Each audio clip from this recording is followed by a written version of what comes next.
Hi everyone, welcome to Balu IQ online classes. ఈ వీడియోలో మనం డిస్కస్ చేయబోయే టాపిక్ ఏంటండి అంటే రాజ్యాంగ సవరణలకు సంబంధించిన కొన్ని ఇంపార్టెంట్ ఎంసీక్యూస్ని డిస్కస్ చేద్దామండి. అయితే మనకి కాన్స్టిట్యూషనల్ అమెండ్మెంట్స్ అనేవి ఇండియన్ పాలిటీలో చాలా important topic. But at the same time ఏంటంటే పాలిటీలో చాలా కంటెంట్ అనేది మనకి అమెండ్మెంట్స్లో కవర్ అవుతుంది. చాలా ఆర్టికల్స్ కూడా ఇందులో ఉంటాయి. మరి రాజ్యాంగ సవరణలకు సంబంధించినటువంటి క్లాస్ అనేది డిస్కస్ చేసుకునే ముందు మీరు కనుక ఫస్ట్ టైం మన బాలు ఐక్యూ ఛానల్ని విజిట్ చేస్తుంటే ఛానల్ని సబ్స్క్రైబ్ చేసుకోండి. అలాగే వీడియోని లైక్ చేసి మీ ఫ్రెండ్స్తో షేర్ చేసుకోండి.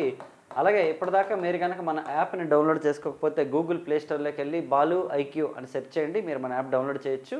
లేదంటే డిస్క్రిప్షన్ లింక్ ఉంటుంది, ఆ లింక్ ద్వారా కూడా మీరు మన యాప్ని డౌన్లోడ్ చేసుకోవచ్చు. అందులో మీకు ఫుల్ ఫ్లెజ్డ్ కంటెంట్ ఉంటుంది, హిస్టరీ, పాలిటీ, జాగ్రఫీ, ఎకానమీ అన్నింటికి సంబంధించి.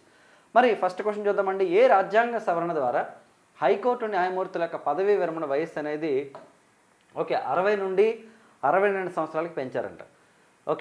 ఏ కాన్స్టిట్యూషన్ అమెండ్మెంట్ ద్వారా మనకి 60 నుంచి 62కి పెంచారంట. 18, 15, 19, 14 అండి.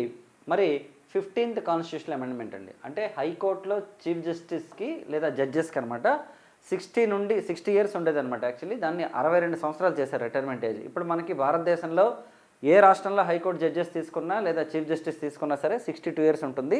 అదే సుప్రీంకోర్టు అనుకోండి, సుప్రీంకోర్టు చీఫ్ జస్టిస్కైనా జడ్జెస్కైనా ఏంటంటే 65 ఇయర్స్ అనేది రిటైర్మెంట్ ఏజ్ అనమాట. సో మనం ఇక్కడ గుర్తుంచుకోవాల్సిన విషయం ఏంటంటే అంటే మనకి సుప్రీంకోర్టులో కానీ హైకోర్టులో కానీ జడ్జెస్కి వచ్చేసి మినిమం ఏజ్ అనేది ఉండదండి, కేవలం రిటైర్మెంట్ ఏజ్ మాత్రమే ఉంటుంది. అలాగే రాష్ట్రపతికి, అలాగే ప్రధానమంత్రికి, ఉపరాష్ట్రపతికి, లేదంటే ముఖ్యమంత్రులకి, వీళ్ళెవరికి కూడా ఏంటంటే మినిమం ఏజ్ ఉంటుంది కానీ రిటైర్మెంట్ ఏజ్ అనేది ఉండదన్నమాట. సాధారణంగా రిటైర్మెంట్ ఏజ్ అనేది మెన్షన్ చేస్తే మనకి మినిమం ఏజ్ అనేది ఉండదు, మినిమం ఏజ్ మెన్షన్ చేస్తే రిటైర్మెంట్ ఏజ్ ఉండదు. చాలా ఇంపార్టెంట్. సో 15th అమెండ్మెంట్ 1963లో చేశారు మనకి ఇది.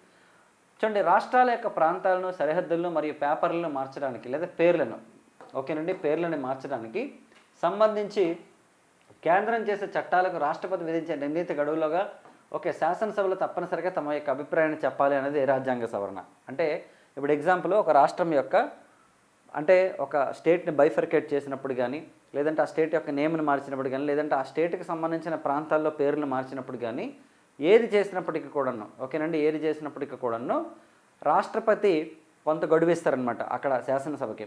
ఫర్ ఎగ్జాంపుల్ తీసుకుంటే మనకి యునైటెడ్ ఆంధ్రప్రదేశ్ బైఫర్కేషన్ జరిగినప్పుడు 2014లో అప్పుడు కూడా ప్రెసిడెంట్ ఆఫ్ ఇండియా అనమాట యునైటెడ్ ఆంధ్రప్రదేశ్ అసెంబ్లీకి అనమాట కొంత గడువు ఇచ్చారు. మరి అలా గడువు ఇవ్వడం అనేది ఏ రాజ్యాంగ సవరణ ద్వారా మనకి ఇచ్చారు అంటే ఒకవేళ ఆ గడువులోగా కనుక ఏదైనా సరే నిర్ణయం తెలియజేయకపోతే రాష్ట్రపతికి అనమాట దాని మీద ఫైనల్ డెసిషన్ తీసుకున్న అధికారం ఉంటుంది. అట్ ద సేమ్ టైం ఒకవేళ స్టేట్ గవర్నమెంట్ కనుక ఆ గడువుని పెంచమని అడిగితే అప్పుడు పెంచే అవకాశం కూడా ఉంటుందన్నమాట దీని కండిషన్స్ని బట్టి. 5th, 9th, 7th, 6th అండి 5వ రాజ్యాంగ సవరణ అండి. ఇది మనకి 1955లో చేశారనమాట. ఇన్ఫ్యాక్ట్ చెప్పాలంటే 1956లో మనకి భారతదేశంలో ఫజల్ అలీ కమిషన్ రికమెండేషన్స్ మేరకు భారతదేశంలో మనకి 14 రాష్ట్రాలను అయితే ఏర్పాటు చేయడం జరిగిందండి. ఫస్ట్ టైం అనమాట మన లింగ్విస్టిక్ బేసిస్ స్టేట్స్ని ఏర్పాటు చేశారు. సో 5th కాన్స్టిట్యూషనల్ అమెండ్మెంట్ ఏం చెప్తుందంటే మనకి రాష్ట్రాల యొక్క ప్రాంతాల్లో సరిహద్దులు మరియు పేర్లని మార్చడానికి సంబంధించి ఏ చేంజెస్ అయినా సరే చేయాలి అంటే రాష్ట్రపతి అనమాట కొంత గడువు ఇస్తారు. ఆ గడువు అనమాట మనకి ఏ అమెండ్మెంట్లో చేస్తారంటే 5th అమెండ్మెంట్లో చేస్తారు మనకి. అంటే ఆ గడువు విధించే అధికారం. దాద్రా నగర్ హవేలీ ప్రాంతాలను భారత సమాఖ్యలో విలీనం చేసిన రాజ్యాంగ సవరణ ఇది. దాద్రా నగర్ హవేలీ అనేది మనకి భారత సమాఖ్యలో మనకి ఏ రాజ్యాంగ సవరణ ద్వారా విలీనం చేశారు చూడండి. 16, 14, 10 అండ్ 19 అండి. సో 10th కాన్స్టిట్యూషనల్ అమెండ్మెంట్ అండి. 10వ రాజ్యాంగ సవరణ ద్వారా మనకి యాడ్ చేయడం జరిగింది.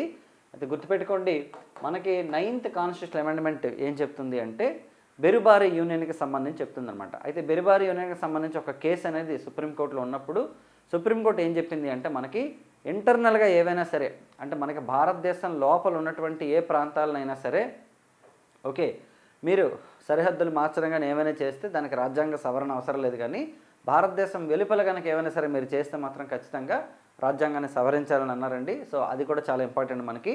అయితే మరి దాద్రా నగర్ హవేలీని భారత సమాఖ్యలో విలీనం చేయడానికి 10th కాన్స్టిట్యూషనల్ అమెండ్మెంట్ అయితే చేయడం జరిగింది. చాలా చాలా ఇంపార్టెంట్ మనకి. మరి నెక్స్ట్ చూద్దామండి. ఎలక్షన్ ట్రిబ్యునల్ రద్దు చేసి ఎన్నికల ఫిర్యాదులు పరిష్కరించే అధికారం హైకోర్టులకి ఇచ్చిన రాజ్యాంగ సవరణ ఏదంట. మనకి ఎలక్షన్ ట్రిబ్యునల్స్ ఉంటాయి కదండి. అంటే సాధారణంగా ఒకప్పుడు ఉండేవన్నమాట. అంటే ఎన్నికలకు సంబంధించిన ఏదైనా వివాదాలు వస్తే దానికి ఒక ట్రిబ్యునల్స్ ఉండేదన్నమాట స్పెషల్గాను. కానీ ఆ ఎలక్షన్ ట్రిబ్యునల్స్ అనేది కాకుండా వాటిని రద్దు చేస్తారండి. రద్దు చేసి కేవలం హైకోర్టులు ఏవైతే ఉన్నాయో, భారతదేశంలో హైకోర్టులు ఏవైతే ఉన్నాయో వాటికి ఈ ఎలక్షన్ యొక్క ఫిర్యాదుల్ని పరిష్కరించే అధికారం మనకి ఇచ్చారండి. ఏ అమెండ్మెంట్ అంటే మనకి 19th కాన్స్టిట్యూషన్ అమెండ్మెంట్ అండి. 19వ రాజ్యాంగ సవరణ ద్వారా భారతదేశాన్ని ఏం చేశారంటే మనకి ట్రిబ్యునల్స్ అంటే అర్థం ఏంటమ్మా, మనకి ఇండియాలో ఇప్పుడు ప్రజెంట్ ఉన్నాయి 323 ఆర్టికల్ ప్రకారం మనం తీసుకుంటే ట్రిబ్యునల్స్ అనేవి ఉన్నాయన్నమాట. అది వాటర్ ట్రిబ్యునల్స్ అవ్వచ్చు, లేదంటే మనకి క్యాట్ అంట, మనం ఏంటంటే మనకి central level central administrative tribunals అంటాం కదా, స్టేట్ అడ్మినిస్ట్రేటివ్ ట్రిబ్యునల్స్ అని, అంటే ఉద్యోగస్తులకు సంబంధించిన సమస్యలను పరిష్కరించడం కానీ, వాటర్ ట్రిబ్యునల్స్ కానీ. ట్రిబ్యునల్ అంటే అర్థం ఏంటండి అంటే ఏదైనా సరే ఎక్స్ట్రాగా అంటే హైకోర్టు సుప్రీంకోర్టుకి బడ్డీని అవుతుంది అనుకునే దానికి సంబంధించి సెపరేట్గా అనమాట ఏర్పాటు చేస్తారు వాటిని, అంటే అక్కడ పరిష్కరించుకోవాలన్నమాట ఆ సమస్యలకు సంబంధించి. అయితే ఎలక్షన్స్కి సంబంధించి కూడా ఒకప్పుడు ట్రిబ్యునల్స్ ఉండేవండి, కానీ ఎలక్షన్ ట్రిబ్యునల్స్ అనేది సపరేట్గా ఉండాల్సిన అవసరం లేదని చెప్పేసి దాన్ని కొట్టేసి వాటిని హైకోర్టులకు అప్పగించారండి 19th కాన్స్టిట్యూషన్ అమెండ్మెంట్ ద్వారా. వెరీ వెరీ ఇంపార్టెంట్ ఇది actually. Okay right. So next question చూద్దామండి. లోక్సభ మరియు రాష్ట్రాల అసెంబ్లీలో మహిళలకు 33% కంపల్సరీ రిజర్వేషన్ కల్పించడానికి ఉద్దేశించిన రాజ్యాంగ సవరణ ఏది అంటే, ఓకేనండి. సో మహిళలు ఎవరైతే ఉన్నారో మనకి రాష్ట్రాల అసెంబ్లీలో అలాగే లోక్సభలో 33% ఖచ్చితంగా రిజర్వేషన్ ఉండాలి అని చెప్తూ అనమాట ఒక రాజ్యాంగ సవరణ చేశారండి. సో దీన్ని మనకి ఆల్మోస్ట్ 2026 తర్వాత తీసుకొస్తారంటే డీలిమిటేషన్ తర్వాత దీన్ని ఎఫెక్ట్లోకి తీసుకొచ్చే అవకాశం ఉంటుందన్నమాట. మరి ఏ అమెండ్మెంట్ ఇది వచ్చేసి మనకి ఎన్ని సంవత్సరాలు ఉంటుందంటే 15 years పాటు ఉంటుందన్నమాట. అంటే ఇది అమల్లోకి వచ్చిన దగ్గర నుంచి 15 సంవత్సరాలు ఉంటుంది. ఆ తర్వాత దాన్ని కంటిన్యూ చేయొచ్చో లేదా అనేది అప్పుడు పార్లమెంట్ చూస్తుందన్నమాట. 107, 109, 110 అండ్ 106 అంటే 106వ రాజ్యాంగ సవరణ చట్టం అండి. భారతదేశంలో 106th కాన్స్టిట్యూషన్ అమెండ్మెంట్ ద్వారా ఏం చేశారంటే భారతదేశంలో లోక్సభ మరియు రాష్ట్రాల అసెంబ్లీలో మహిళలు ఎవరైతే ఉంటారో ఓకేనండి 33% ఖచ్చితంగా ఉండాలి. అంటే ప్రతి రాష్ట్రంలో కూడా, ఫర్ ఎగ్జాంపుల్ తెలంగాణ రాష్ట్రంలో 119 మంది ఉన్నారు కదా, అంటే మనకి 120 వేసుకుంటే మనకి ఓకే. సో 40 మెంబర్స్ మహిళలు ఉండాలి. ఆంధ్రప్రదేశ్ అసెంబ్లీలో 175 మంది ఉన్నారు కాబట్టి ఇక్కడ 175/3 ఎంత అంటే మనకి అప్రాక్సిమేట్లీ 58 ఓకే అలా అనమాట యాక్చువల్లీ. అలాగే మనకి లోక్సభలో తీసుకుంటే 543 కదా, ఇప్పుడు ప్రజెంట్ దీన్ని బట్టి చెప్తున్నాను నేను మీకు. సో ఇక్కడ మనం తీసుకుంటే దాదాపు 180 మనకి ఓకేనండి. సో ఇలా అనమాట కంపల్సరీగా ఉండాలన్నమాట. అంటే ఖచ్చితంగా రిజర్వేషన్ అనేది మహిళలకి చేసి ఉండాలన్నది ఇక్కడ వర్తిస్తుంది అనమాట. సో కాబట్టి చాలా చాలా ఇంపార్టెంట్ 106th కాన్స్టిట్యూషన్ అమెండ్మెంట్ అండి. అయితే భారతదేశంలో ఎప్పటి నుంచో మహిళలకి 33% రిజర్వేషన్ కల్పించాలని చెప్పేసి మనకు చెప్పడం జరుగుతుందన్నమాట. అయితే 2008 అనుకుంటా, 2008లో ఆర్ 9లో అనుకుంటా రాజ్యసభ ఏం చేస్తుందంటే ఒక బిల్లుని, అంటే 108వ రాజ్యాంగ సవరణ బిల్లుని ఆమోదించడం జరిగిందండి. కానీ ఇంకా లోక్సభలో అప్పటికి ప్రవేశపెట్టలేదు అనమాట. ఎందుకంటే రాజ్యసభ ఆమోదించిన బిల్లుని లోక్సభ ఎప్పుడైనా సరే ఆ బిల్లుని ప్రవేశపెట్టచ్చు. ఎందుకంటే రాజ్యసభలో చేసినటువంటి బిల్లు ఏదైతే ఉంటుందో ఆమోదించిన బిల్లు అది ఎప్పటికీ పోదు, ఎందుకంటే రాజ్యసభ అనేది పర్మనెంట్ హౌస్ కాబట్టి. అదే లోక్సభలో చేసినటువంటి బిల్లు కనుక రాజ్యసభలో కనుక ప్రవేశపెట్టకుండా ఉంచేస్తే లోక్సభ రద్దయిన వెంటనే ఆ బిల్లు కూడా రద్దు అయిపోతుంది అనమాట. చాలా ఇంపార్టెంట్. సో ఇది మాత్రం 106 అమెండ్మెంట్ యాక్ట్ ఆల్రెడీ అయిపోయింది. ఇది మనకి మంత్రిమండలి యొక్క సభ్యుల సంఖ్య 15% పెంచకుండా చేసిన రాజ్యాంగ సవరణ ఏది? మనకి భారతదేశంలో ఎవరైతే కౌన్సిల్ ఆఫ్ మినిస్టర్స్ ఉంటారో మనకి సాధారణంగా తీసుకుంటే లోక్సభలో కానీ రాష్ట్రాల శాసనసభల్లో కానీ the total council of ministers should not cross more than 15% అండి. 15% పెంచకుండా మనకి ఒక రాజ్యాంగ సవరణ చేశారు. ఏదంటే 91, 81, 71, 94 అండి. 91వ రాజ్యాంగ సవరణ అండి. According to the 91st constitutional amendment the total council of ministers should not cross more than 15% అండి.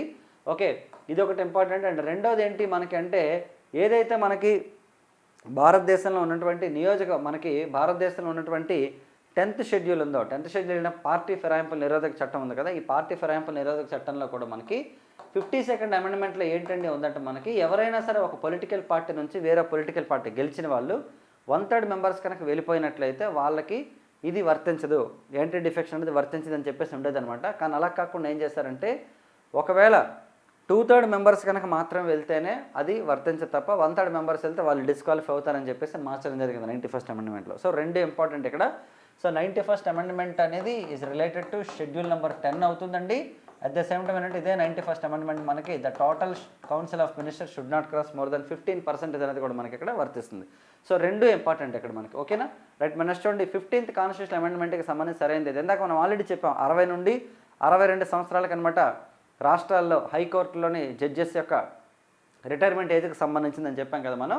ఇక్కడ ఏంటంటే ఒక హైకోర్టు నుంచి మరో హైకోర్టుకి బదిలీ అయిన న్యాయమూర్తులకు పరిహార భత్యం ఇవ్వడం, అంటే వాళ్ళు ఏదైతే అలవెన్స్ ఉంటుందో అది ఇవ్వాలన్నమాట. ఒక ప్లేస్ నుంచి ఇంకొక ప్లేస్కి వెళ్ళిపోయేటప్పుడు వాళ్ళకి ఏదైతే పరిహారం ఏదైతే ఉంటుందో అది ఇవ్వడం జరుగుతుంది. ఇది కూడా 15th అమెండ్మెంట్. అంటే ఏది స్టేట్మెంట్స్ ఇచ్చారు మనకి.